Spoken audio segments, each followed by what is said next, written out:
just so excited to have this opportunity to facilitate this discussion with these amazing people. I've gotten the opportunity to meet with each of them and hear about their stories, hear about their lives, and I just know you all are going to gain so much insight and inspiration from listening to what they have to share with us as well. I want to also thank you guys for your courage and your bravery. Coming up on this stage, it's not easy, as you all can imagine, and knowing it's recorded forever for all to see. Thanks. And I'd like to just take a moment and introduce our panelists that we have with us today. So we have Alan, Absalon,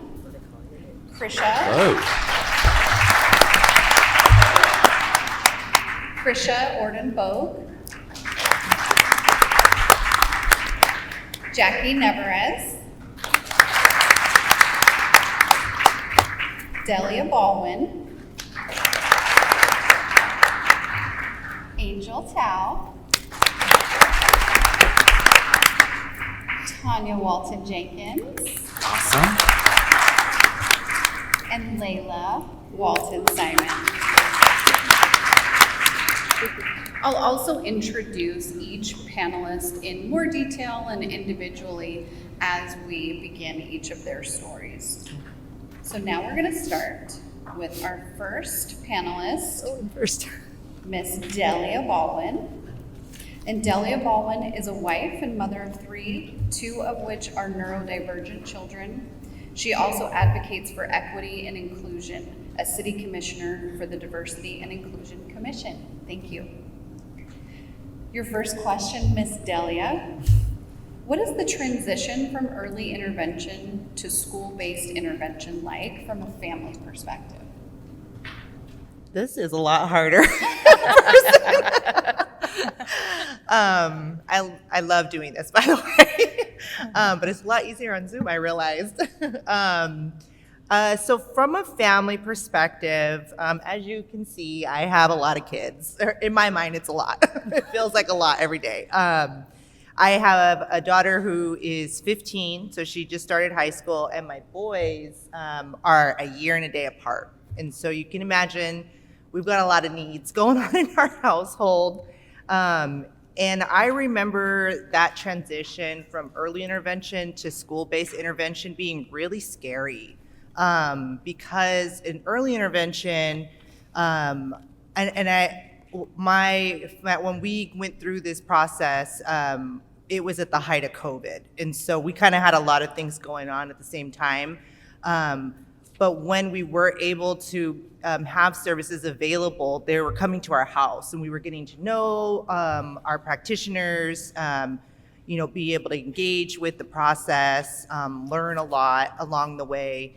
And so like having that safety net of being in the home and, having like my son was able to use all his own stuff and have that, we knew a lot of, we got to see it happening on a regular basis. And so when we transitioned to school, I remember like holding him and by the hand and walking up to the school and thinking, oh my God, what's gonna happen? And they do the whole assessment all over again, and then like they give you all like the information, and then you're expected to come and drop him off. And at the time he was only 3 years old, so you don't send your children off to school at 3. It's kind of like it's a very kind of daunting experience. And for us, I just remember feeling just really like nervous and really like not being able, I think like, once you recognize that you have a child with special needs, for me at least, I went into like mama bear mode and just like, oh, I want to just take care, I want to be careful, I want to be cautious, I want to do this right. And so I think you do that with all your children, but there's just something for me in my experience just made me feel like extra cautious of my son and just wanting to make sure that this was going to be a good fit. And the other thing too to keep in mind is that in our experience, our community, he wasn't able to go to the neighborhood school, the school down the street where I could walk by and just feel like, okay, I know he's good, he's there. this was like clear across town, and we actually had to put our son on a school bus. And so to prepare for all that, like, we did all the nursery rhymes, singing school wheels on the bus to get him ready for it. And he was great. He was excited. He did totally fine. It was much harder on me, I'm sure. But those are just things that I think are really like, you don't think of. We weren't expecting that, because I kind of felt like maybe spoiled in a sense that everybody came to us and we were able to like build those relationships, build those bonds. And it did take a lot of trust and a lot of just like courage to know and believe that everything's going to be fine, and really just taking the time to be a part of the process. So like the last conversation around self-determination, I think it does start early on when, as parents and loved ones, family members, just being really actively engaged. Even if you don't feel confident that you know what's going on, or feel like assured that this is what we're supposed to do, and you're just kind of trusting what people are telling you, all the practitioners, all the therapists, but just trying to engage as much as possible, ask lots of questions, be part of the process, because that you're modeling that for your loved one, and I think that's what helped me get through it. So I think it became really clear, like, oh, she's that mom that she's gonna ask a lot of questions, she's gonna be a part of the process, and with that, it's gained a lot. It's helped me build a lot of trust with our practitioners in school-based intervention. And so our son's doing great. We feel good about his team. We were able to communicate, and it's been a really great opportunity for us to just parent in a new way. Thank you. It sounds like that was a really scary transition, especially given he was 3, and is he ready for this? Those are big changes for him. So thank you for sharing that. I know neurodiversity affirming practices are really important to you from our prior conversations. I'd like for you to share how you navigate neurodivergent acceptance while also learning about various supports that may or may not be neurodivergent affirming. Yeah, I think, honestly, I think for families, it's so important that you feel good about what you value as a family, what you want for all your children. And for me, that was something that I made the connection that's what neurodiverse affirming practices were about, is like really valuing who our son is, and accepting that we will have to parent in a different way, and in reality you parent, I think, all your children differently, but in a sense that it was very important that we've identified like things that weren't working to change our son but help him thrive. And so that's where I feel like we were able to identify those, and it made it much more easier for us as a family. Great, thank you. Okay, I think we may have time for one more for you. Sure. So let's go with number 3. And how do we all know that we're doing enough to support our loved ones after that diagnosis? Yeah, I think that the key part is to make sure that you're taking care of yourself as a parent, because you can't do a whole lot if you're not taking care of yourself first. And your children want that. They need to see you thriving, you learning, you engaging. And then I think that's what really gives you the opportunities to identify how to navigate things and really know with confidence that you're doing what's best for your family. And for us, I was definitely victim of going down the Google rabbit hole and trying to like figure this out, like literally trying to teach myself APA at home and realizing like that's not the best approach. And when I came to the realization that yes, these are my son's needs, it really helped me realize like I just need to parent in a new way. Like I had a daughter who's almost 10 years older than him. And so it was like, I, in my mind, thought I knew it all. I could do this, like, no problem. I managed to raise one pretty good, well. And when my son came along, he was just like, nope, we're going to do things different. And so as soon as you become good with that and know, like, okay, this is just a new adventure and we're going to figure this out together as a family.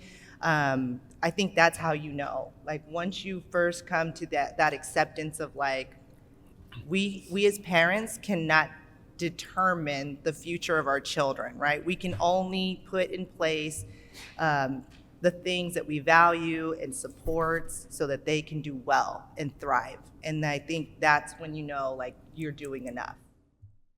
Our next panelist is Ms. Krisha Ordenbogue, and Krisha says she's in the career of her dreams. She has always wanted to be a teacher ever since she was 5 years old. She's been married for 27 years. She has 3 children, 2 of which are serving in the Army National Guard.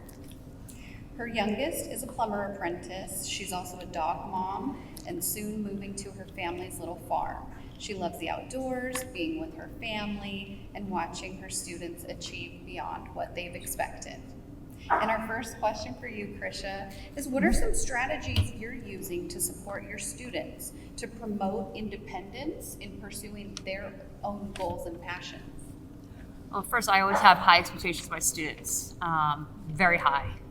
They come in and they know I have high expectations. First thing you gotta do is you gotta build that relationship. You gotta spend time with your students. You gotta get to know them individually. And I do teach in an SDC classroom, so I do have a majority of the day. So I get to build that relationship with my students. I spend time with them, I play with them, we go outside, we get to know each other. That's gotta be first. You have to spend time with those kids. I meet with them, I talk with their families. I haven't done home visits. I have been trained on home visits, but I do go to, like, my students' birthday parties. I spend time with their families too. So I get to know them outside of just the academic piece. I do surveys and interviews. So I do have, like, this kind of informal survey I do with the students, and they just kind of fill it out, or they do it on Google Forms. And so that way I get to know them through that mode. I interview with them, I talk with them, just get to know them too. I like to observe a lot. I do a lot of observation. I just kind of sit back and watch how they run, how they go.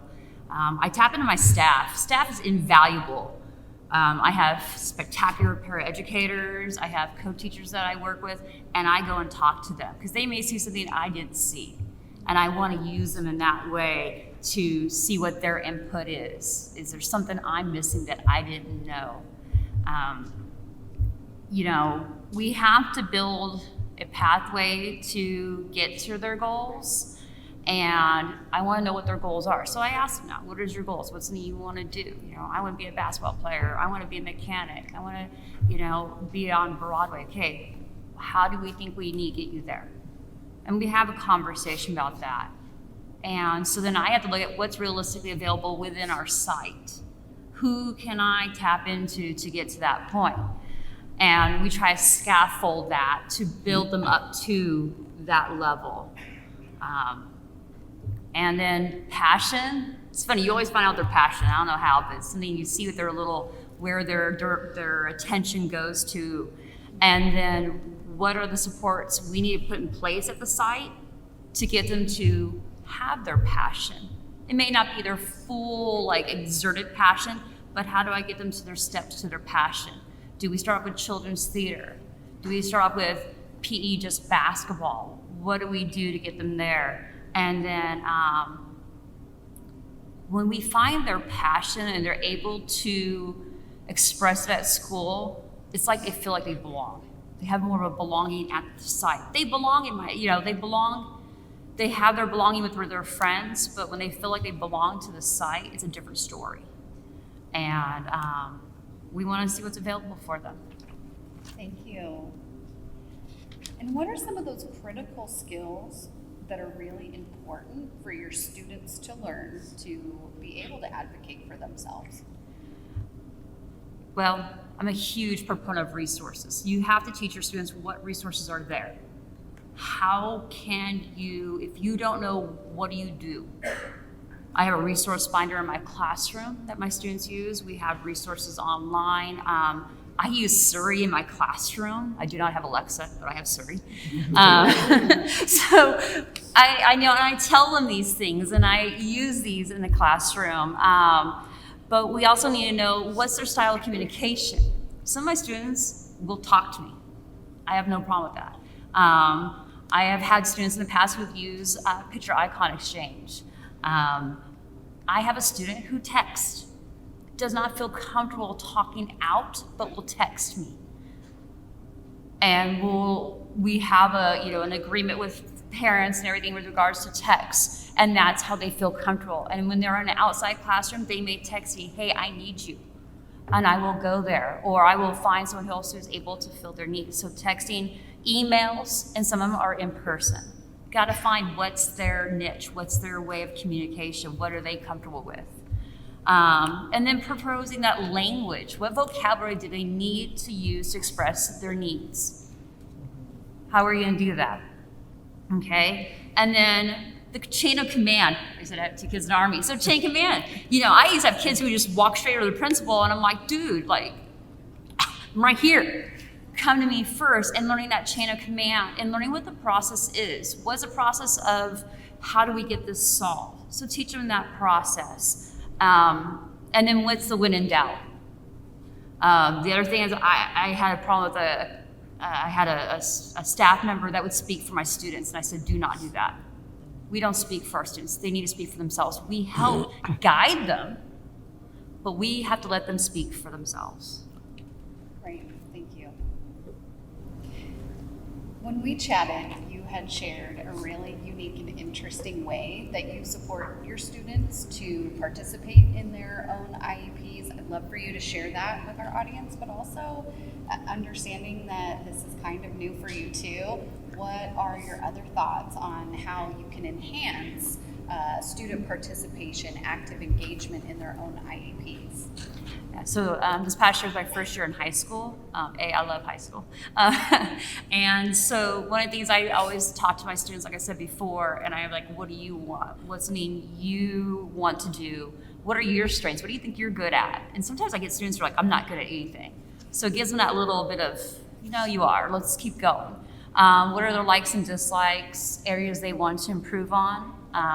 And then one of the things I started doing is I'll ask their peers. We're sitting in class, we have a morning meeting, I'm like, hey, I want you guys to tell me about so-and-so. What do you like about them? What are they good at? And then they'll hear their peers and even staff members shout out like, oh, they're a really good friend. They help me out here. They're really good at math. They really know how to do this. So I have them put in their input on that. And it's just fun because you watch that student kind of put their little chest up a little higher, and they get so excited about hearing what their peers are saying from them.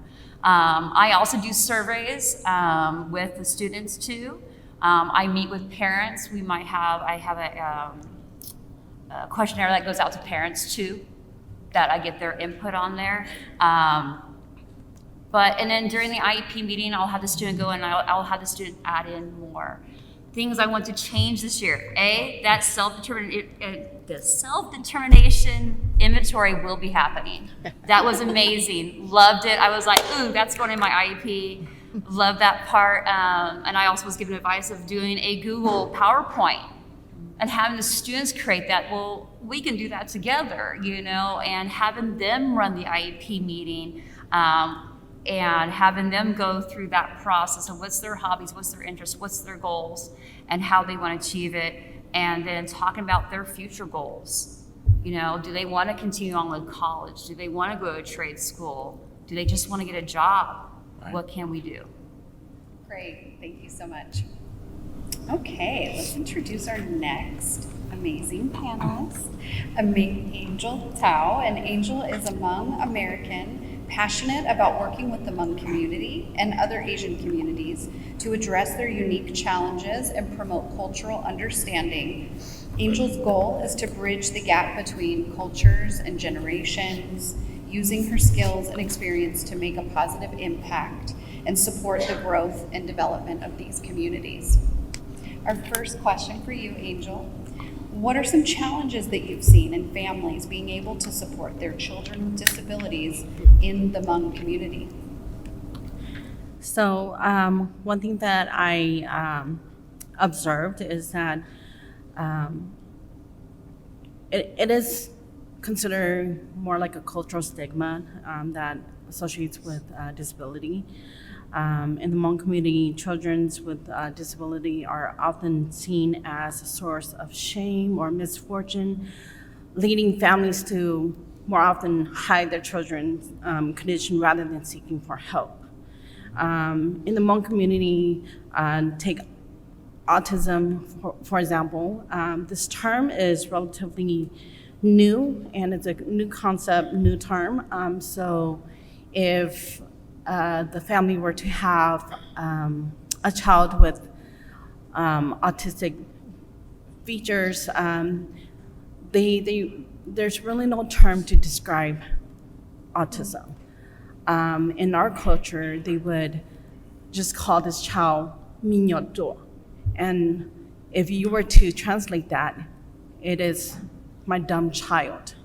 So that speaks a lot, that in our culture, they really don't have the resource, or they don't really have the proper education of what a child with disability, what they're capable of doing. And there's really no resources to help them navigate at home how to train their child, or how to even encourage their child to be independent. Another barrier is language barrier. What I witness is, especially for the first generation immigrants, they struggle with English, and this makes it very difficult for them to communicate with healthcare providers and also educators. So oftentimes you'll see family parents who have children with disability, they would oftentimes not want to show up to IEP meetings or participate in the healthcare of the child. And then another that I do want to mention is they normally lean more towards traditional beliefs rather than aiming towards modern therapeutic intervention. They tend to prefer more of a traditional healing practices because that's what they're used to. The Hmong culture is really big on shamanism practices. So when you have a child with these characters, they oftentimes they would think that it could be some kind of spiritual attachment to it. So they would lean more towards like traditional beliefs and practice shamanism practices to try to heal this child. Thank you. And what are some barriers to becoming independent that you've witnessed, and a strategy that you could suggest to help empower families and individuals with disabilities? So one of the barriers that I highly want to emphasize is let's start from the family, the culture as a whole, right? In the Hmong culture, the view of becoming independent, the idea of independence is often tied to individualism. And individualism is a very foreign concept. So as a collective culture, and in many ways, a patriarchal one too, the child with disability stays under the care of his or her parents until the parent passes away. So these children, and even seen in adult children as well, they don't really have the autonomy, and the parents are the sole representative of these individuals. So that means that more often than not, the priority of these Hmong parents who are in the underserved community struggling to make ends meet will oftentimes expend the resources to children will not expend resources to children with disabilities. Therefore, the outcome of this for the children's individualism, the higher chances that they will not or cannot have their independence. It sounds like independence is really counter ideal to what traditional Hmong culture believes in terms of supporting their loved ones with disabilities. So, okay, yeah, that's a significant barrier, understandably. So, what's one piece of advice that you can give to others to effectively advocate for students in a culturally sensitive way? So as I talk about the culture as a collective culture, one of the advice is we start from there. What we want to do is we want to empower these families, but how do we do that? Hmong communities, because they want trust. They want to build trust. And how do we build trust? You can't just expect a family to come to see a provider or to come to see a behavioral therapist and expect that they will fully get the resource that they need. So in order to get that, I advocate for trainings with Hmong leaders, and where these influential Hmong leaders, they are at Hmong New Year festivals. They are at our religious churches, and they are also seen at the Hmong nursing associations, where we could utilize these leaders to educate the community that children with disabilities, that there's more than just leaving your child at home and waiting for you to pass. Because what happens after the parents pass? These children will be at home, will be considered a burden to the siblings. And if these siblings or other family members are not trained to how to properly help navigate the learning potentials for these individuals, then really we're taking away the possibility of what this individual can go and be beyond what they can be. So thank you. That's really insightful. Creating partnerships, those with the resources, creating partnerships with those trusted individuals that are seen as authority figures within the Hmong community can be really helpful to get that buy-in. Thank you. Next, we have a mother-daughter pair to share their experiences. Loving, happy, and determined are words that describe Layla, who is a graduating high school senior and a recent admit to the UC Davis Redwood Seed Program.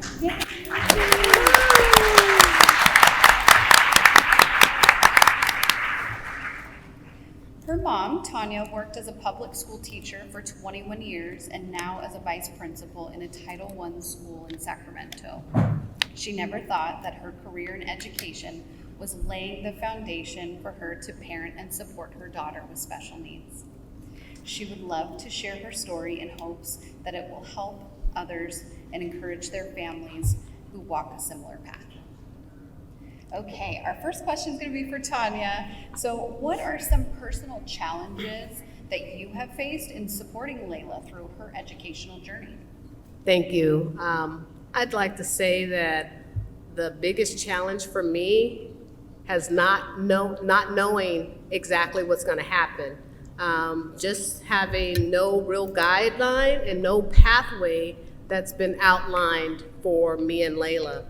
I feel like when, as a parent, we go to our doctor or our pediatrician when our baby is young, and there are certain milestones that they expect for babies to accomplish, right? And so, the baby should be rolling or turning over at 3 months, and the baby should be sitting up at 6 months, or she should be walking at 2 months, etc. Well, Layla wasn't doing that. Some of the milestones she did on time, and some not on time, and some maybe even ahead. So that was different. And then academically, there are other milestones. When is she going to learn her sight words? When is she going to learn to read? Again, there were things that Layla did at a different pace. And so just understanding that I'm not going to be able to look at the same template that everybody else had, and just knowing how to go along my path and feel my way and know that I'm going to watch Layla and Layla's going to give me that direction. Thank you. Okay, Miss Layla, how would you describe your high school experience and what made it that way? Best part of high school for me was meeting new friends. That is something I didn't always have. I also loved CBI trips because we visited stores like Walmart and yummy restaurants. Everyone who knows me knows the food is my favorite. Food's your favorite. I love it. Me too. Okay, and I understand that you led your own IEP, Layla, in high school. And can you tell us about how you did that? When it was time for my IEP, my teacher had me practice reading a PowerPoint that we created together. I led the meeting by first introducing my parents, teachers, and myself. It was up to me to ask everyone questions. My parents were proud of me, and this made me feel good about myself. This sort of practice also prepared me for the interview process that I participated in for the Lucy Davidson program. Thank you. Okay, Tanya, as an educator, where do you see the greatest need for transitional support?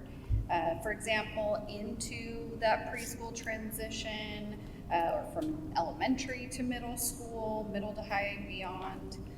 From your perspective, where do you see that families need the most support?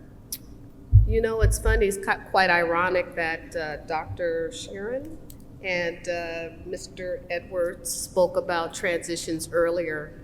And, I think there's a transition in every so many years. And sometimes transitions are tough and scary, but also it's a way to grow. I found that there was a different type of transition needed, and I wouldn't say one was more stressful than the other, but there were different things that I had to do to get Layla from, I would say, preschool to elementary school was definitely a transition, because some of the opportunities some of the places or programs we took her to were probably the expectations and the rigor was not tough enough. But then we went to other programs and she was kind of overshadowed or kind of melted, faded away. So I think that, again, just feeling our way through opportunity. Sometimes that transition created an opportunity for us to look at other things. There's no pathway out there that I found. As an educator myself, it taught me something, because I was taught to, okay, these are certain goals that the students have to have when they're in first grade or they're in second grade or third grade. They have to accomplish these goals. And I don't look at it that way anymore. I look at it that the kids will tell me what they need. I don't go in with a preconceived notion or goal in mind for my students or my daughter. I basically look at what they're telling me, basically assessing what they're saying, and then I try to provide that.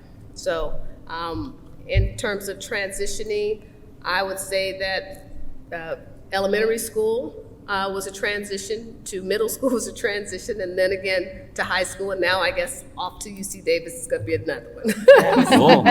Yeah. Oh, certainly. Okay. Layla, who has helped you to become such an amazing independent person? My mom has always told me that I could do whatever I wanted to. When I was little, she said that I was a queen on my throne. She helped me learn phonics by putting letters on the refrigerator so I could easily reach them. I thought it was a game. She taught me to roller skate by taking me to the park and skiing with me. During high school, she helped me with my math daily, and eventually I got to hang of it by myself. My papa was always leading and motivating everyone in the family. My grandmammy has always spent special loving moments with me, like reading books with me and playing games. All of these things help me to be more independent. Isn't that amazing? all those awesome people. Thank you. And what is one piece of advice, Layla, that you could give to other students so that they can feel as successful and as independent as you do? They should listen to the teachers and their parents and get all of the work done, and then just follow your heart. Thank you.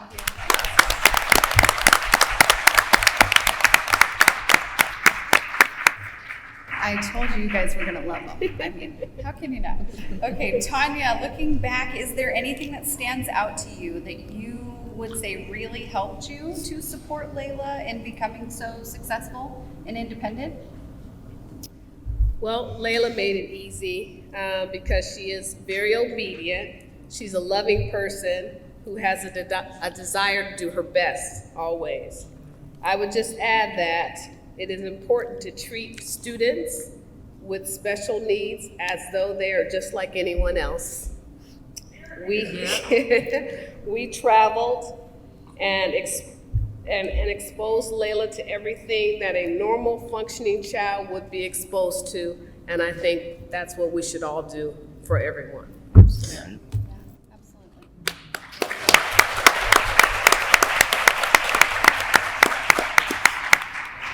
And Layla, I think we're all dying to know, what are your hopes and dreams for your future? I hope that I can one day be a teacher and help people like me, maybe even become a dancer for fun and live on my own. We can all make our dreams a reality. Yes. Nice.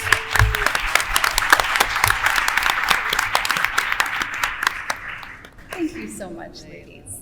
Okay, we're gonna move on to our sole male on our panel. It's all right. Thanks for representing the dudes out there, Alan. Thank you. Okay, so Alan is a Filipino-American autistic individual who is an autistic self-advocate. He's worked in job and workforce development for 7 years now within various organizations, and his focus is empowering neurodivergent individuals in obtaining their life and career opportunities. Alan, will you please share with us your personal journey from education to employment and how you feel that's helped you to support others? Absolutely.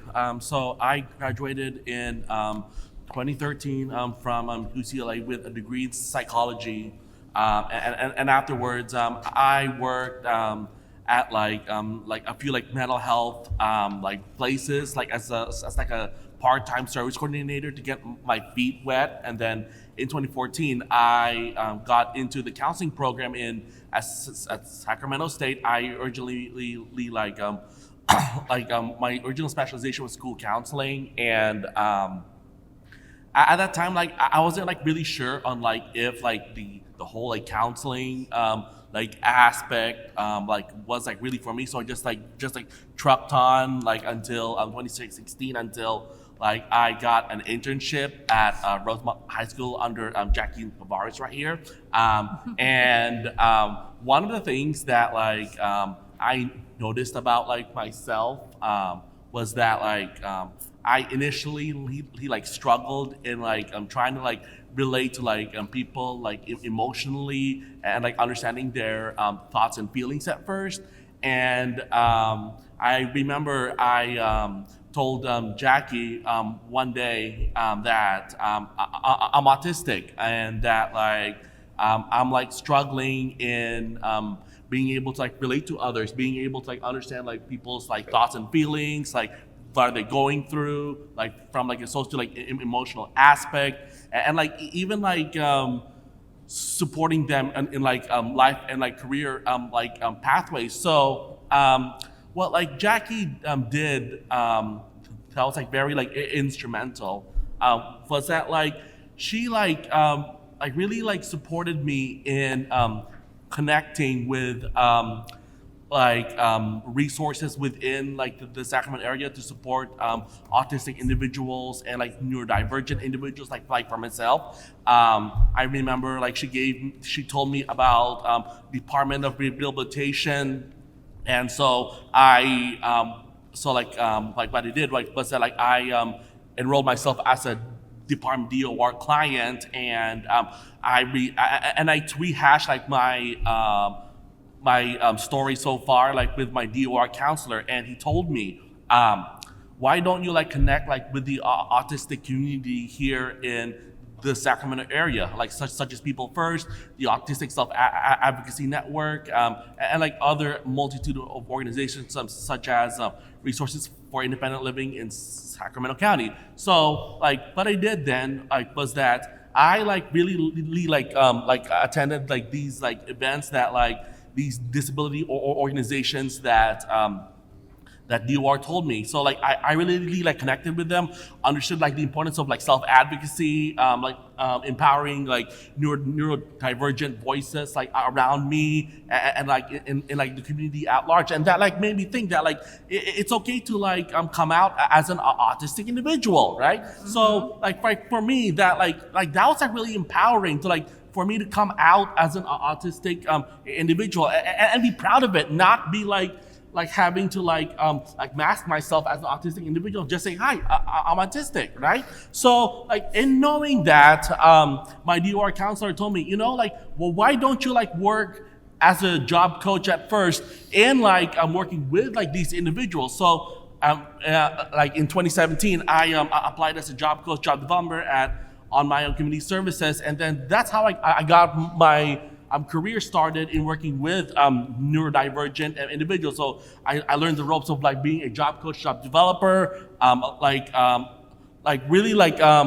gained like the insight, like gained like the empathy and like understanding of like working with these individuals, sharing their personal stories, and like I was able to like really like finally make that social emotional connection with them, like that I was like long struggling to make. So although like I ended up not like finishing like the counseling program in Sacramento State due to like me being laid off due to COVID, but I kind of feel that like I'm a counselor like myself in like working with neurodivergent individuals, and that's like enabled me to like work at like other positions and at like Next Move Homeless Services and now at Aim Higher. And how it has like helped me like support others is that like it like not only like taught me like empathy, understanding and understanding like what like neurodivergent individuals go through on a daily basis, but like it also helped me like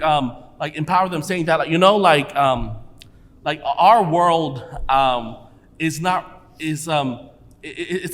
I wouldn't say like against neurodivergent individuals, but like there are like challenges that like we as a community face, and that like I empathize with you, I understand you, I understand like what you're going through, and like I will work at your level to like get you like where like you are able to like work on your strongest skills. Work on like your ability to thrive in society at large and like in our and in the workforce. So that has helped. It helped me support others and like although like she's not here anymore. I met my girlfriend like through like these self-advocacy connections in 2020. Like we talked a little bit. We became boyfriend and girlfriend in 2021, but unfortunately she passed away in 2024 due to a rare brain condition. But that has also like helped me support her as well, because like she was also a neurodivergent advocate as well. Wow. sorry, talking too much. No. But yeah, so that has helped me that's helped me like support her in like her needs and concerns, how to like prep her for interviews, how to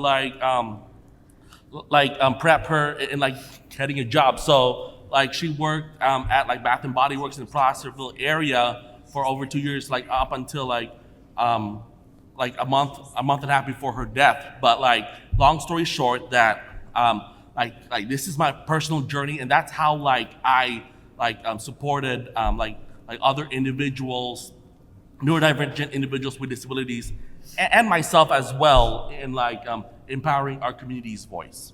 Thank you, Alan.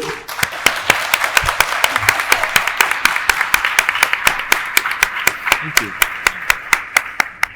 And I just want to say, it sounds like even though the counseling path didn't work out, and I'm sure at the time was a disappointment, it sounds like that probably really laid some really foundational things for you to get where you wanted to be, which was to really connect with the people that you were supporting. So Absolutely, and I totally agree with that. okay, what is a barrier that you see to people being as independent as they want to be, and how do you support others to get a job? Yeah, so I think like a barrier to independence that I've like witnessed to like supporting others in like obtaining a job has to be the aspect of like independent living, and in like it's like supporting neurodivergent individuals with the tools necessary for them to do well in like interviewing, networking, like getting along with employers, establishing routine, and like talking to their supervisors. And these are things that like I myself, I'm still working to this day as a job developer. So when I work like with my clients in like all the things that like I've like worked at, like I noticed that like for them, like some of the goals that like they want to like obtain is independent living, like getting their own place, finding a boyfriend, girlfriend, or like finding a partner, right? So I like break it down for them and say, okay, let's work on the fundamentals on like skill building, like such as like volunteering at a food bank, volunteering at like a senior place, like where like they'll do like simple tasks for them to like build up their skills. So like for them, like it's instilling in them like the importance of like supporting them, like overcoming these barriers that you're saying, like supporting them and like making sure that like when they are able to like do these tasks well, like in like volunteering, then they can like build up a routine, build up like that motion, and like being able like for them to say, okay, like I was able to like find my niche in like doing the things that like I want to do, like in like a job or like maybe like even a career. Okay, let's take it one step further. Okay, let's like tie those like things towards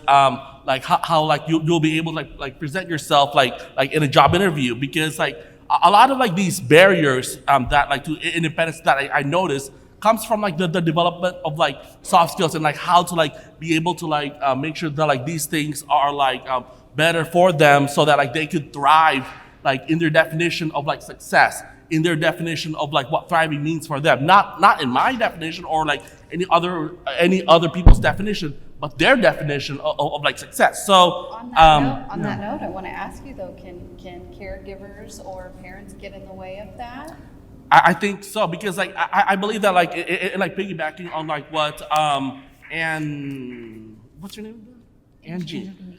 Angel, yeah. Like in piggybacking like what she says is that like as an Asian American, Filipino American, is that like sometimes like unfortunately caregivers and or parents can't get in the way, because like even in like Filipino American cultures, like there is still not enough like awareness and acceptance of like neurodivergent voices, and they think that like like the solution for like supporting like neurodivergent individuals is like fix them so that they'll like act as if they're not normal people. Like, I mean, I understand that, but at the same time, it's not like they are their own self.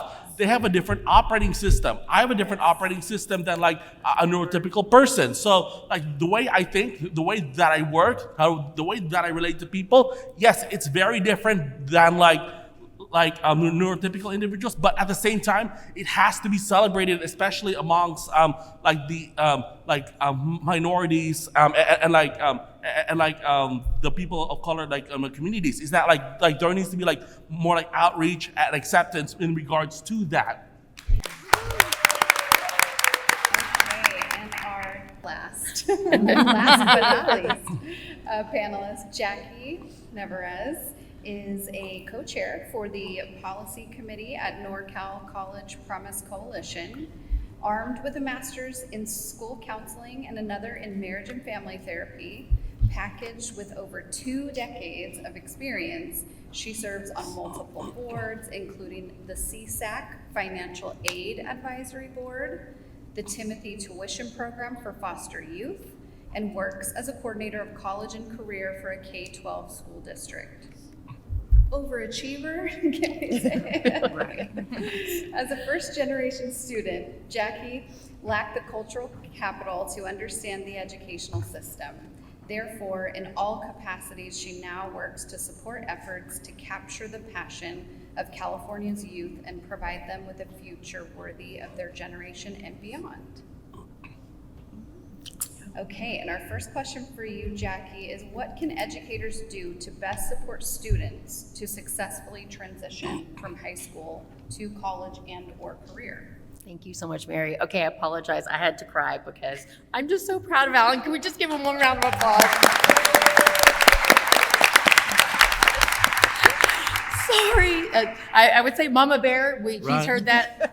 So I'm just like, oh, I'm such a Mama Bear right now. It's all good. You It's know, all good. he's this grown man, but I'm still, I'm so proud of him. So what can educators do to best support students to successfully transition from high school to college and career? So I think first and foremost, I really have been placed at the end because many of my panelists have said so many of the things I would want to say. So speaking about exposing our students and our, students or our children to meaningful life experiences, right? I think that's crucial. Everyone needs to have meaningful life experiences.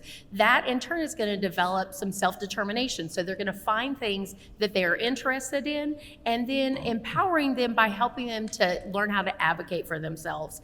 And so I want to just kind of walk you through what a real life event would be like, how I do this. If you heard me, if you were maybe one of the people at the tables outside, I've talked about at my school district, I do a college and career fair, but it's very experiential. So everyone that comes in, and that's students or it's parents or just general community attendees, all get a guide.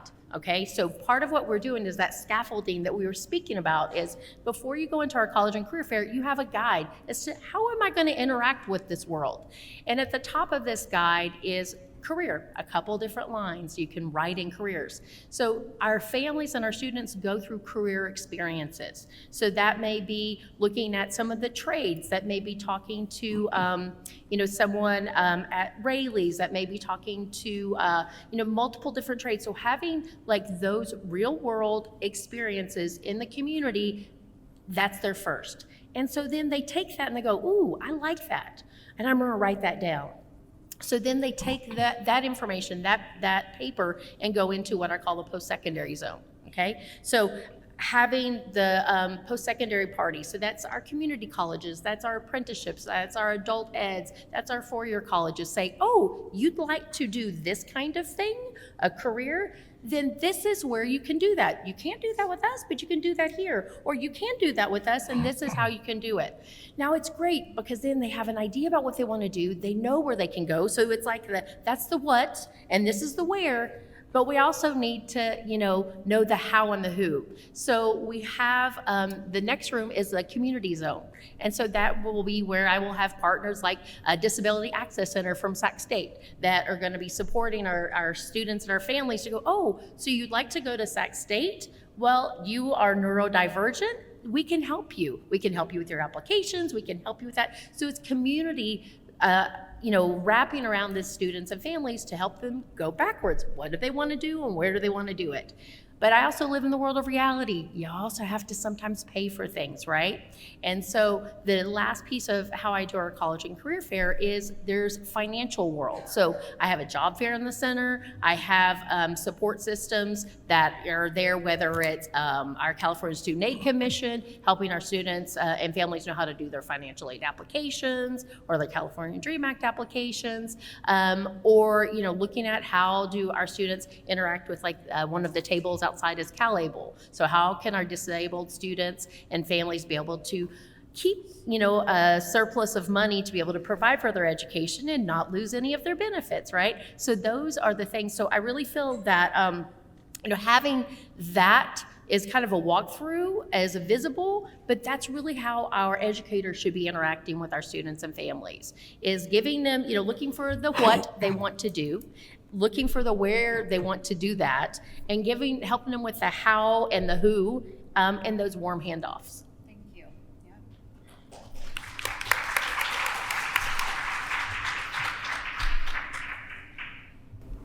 And how can other professionals most effectively support and empower families?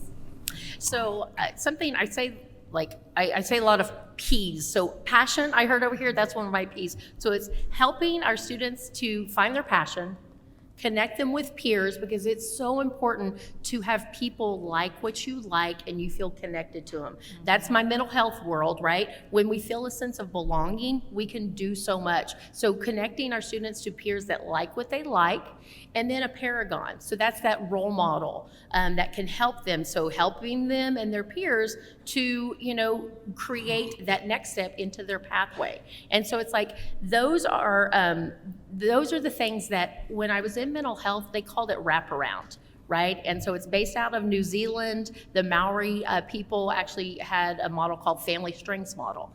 And so wrapping around our students and our families to say, these are the things you want to do as a family, as a student. So how can we provide you those supports? And I think, like I said, finding the passions, and that's the passion for the student, but it's also the passion the parents have for their student, right? It's giving them those peers, right? I heard back there, yay, Layla. I mean, the peers that are cheering you on and doing the things that you want to do. That paragon. I mean, I think everyone up here has been role models for individuals who are neurodivergent. And then pathways. We all need help in developing those pathways, as we were speaking of, whether it's that self-determination factor, helping to instill those things in us, or helping us to know where to go or who to ask or how to get it done. And so that's what I think that they most importantly can do is. And part of the other thing you'll see as you're exiting, our state has a new office called Cradle to Career. And in that office, the intention behind the office is to have dashboards where everyone in the community can go and gather research of what are the colleges that are most likely, to have this kind of graduation rate, or where could I go and do this, or if I have, this particular, interest, like those kinds of things. So that's something that's coming in the next couple of years as part of our new governmental office, Cradle to Career. And so I feel like using resources, as we talked about, to help our students and families be able to achieve their goals is paramount. That's another P. True. Thank you. And we invited Jackie. I mean, obviously it's, because she's amazing, but she also knows of so many of these wonderful resources. So we wanted her to share a little bit more about what those are. So can you share with us a little bit more about what some of those resources are that you have particularly found to be helpful for families to learn about things like, career paths, navigating that educational system? Yep, absolutely. So first of all, I'm gonna say like three. So one of them, two of them are just support programs. So our state of California has a program called CalAble, and that's there's a wonderful table outside there, and so that's working with individuals who have disabilities who are up to age 26. And as I said, it provides them some financial support so they can set aside monies to be able to, whether it's maybe get assistive devices, maybe it's paid to go to college, and not have that impact any of the funds that they were receiving maybe through Social Security, right? So that's one of the things I'm going to big promote. Two also is the state of California has a program called Cal Kids, and that's for our low socioeconomic students. There's actually a scholarship that is in the bank already, ready to access at after birth. Right, so that's something I want to make sure people know about. And then as part of the Cradle to Career office, the state's new Cradle to Career office, they have two operational tools. And one of them, there's two, one called e-transcripts, which it's formulating, so I'm not going to talk about that one, but the other one is like my jam. It's called californiacolleges.edu, and I've coined the phrase one-stop shop. It literally is, it's a college and career planning platform for the entire state. And by the end of 2026, it's already in 297 school districts. And it will be, and it's free, yes, really free. It will be across the entire state. And within this platform, you're able to do so many different things. So first of all, those career assessments where you're finding your passion, you can do that. But I backwards map that. There is an assessment called Learning and Productivity. And I feel it's so important. In my school district, we have it slated where we want all of our middle schoolers to take it. So students learn how they learn. Go figure. If I know how I learn, then I can be better at learning, right? It also within there gives some research-based accommodations and supports that families make. Oh, because your child, like my child is an auditory learner. Way early on, she knew that. And so she would, when she was taking tests, she'd say, where can I sit so you don't think I'm cheating? Because I have to read the questions out loud. And so rather than her getting in trouble, her teacher was like, oh, well, I'm going to sit here and I know you're reading and you're doing your test, right? So that's one of the assessments, but there's also many, many career assessments. And the intention behind all those career assessments is looking at yourself in different lenses. What are you interested in? What's your personality like? What are the things you value about work? And then based on those career assessments, you then get a whole selection of careers that you're interested in. Now, the beauty about this is, and this is about the empowerment and advocacy, right? How many of us have done career assessments and we're like, I would never do that in my entire life? Guess what? If they don't heart it, meaning the students don't click that heart and say, I like that, then those don't get put into the reports that educators can run to support the students. So if the student doesn't like it, no one knows. They're not going to be directed toward that way. But if the student likes it, then I, as an educator, can run reports. I've done this actually for the 5th largest school district in the state, where I actually ran reports for the entire school district and said, oh, because you have an interest in public health, because you have an interest in science, technology, engineering, and math, I could say, I invite you specifically to this event because you said you liked this job, this job, this job, this job. So it didn't matter what they looked like. It didn't matter what varying levels of abilities they had. It didn't matter to me. It's, you said you want to do it. I'm going to show you where you can do it and how you can do it. And I think that's one of the pieces about the platform that's so powerful. It also then does some really wonderful things with helping our students and families be able to apply to colleges. taking a lot of that administrative burden away, so our students and families don't have to, know everything and learn everything. The last piece I'll say is because this is something that is for the entire state, there are accessibility features on there. So there's you can translate the languages. You can also translate the languages for the accessibility menu. So looking at maybe if you are, have some cognitive or learning challenges, or maybe you're motor impaired, you can actually streamline this platform to meet your needs, or even pick pieces apart, not as a profile, that specifically meet your needs. So thank you so much. I'm so excited about it. Oh my gosh, thank you, Jackie, so much. Sharing some amazing resources with us. And can we get one more round of applause for this amazing panel?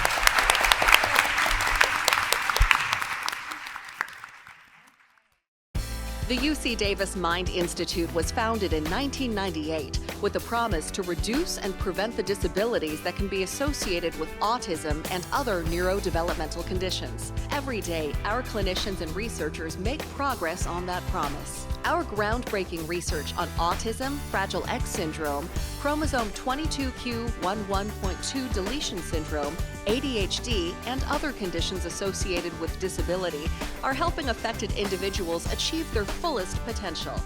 Please visit our website or our social media platforms to find out more about current studies, upcoming events, and how you can help make a difference.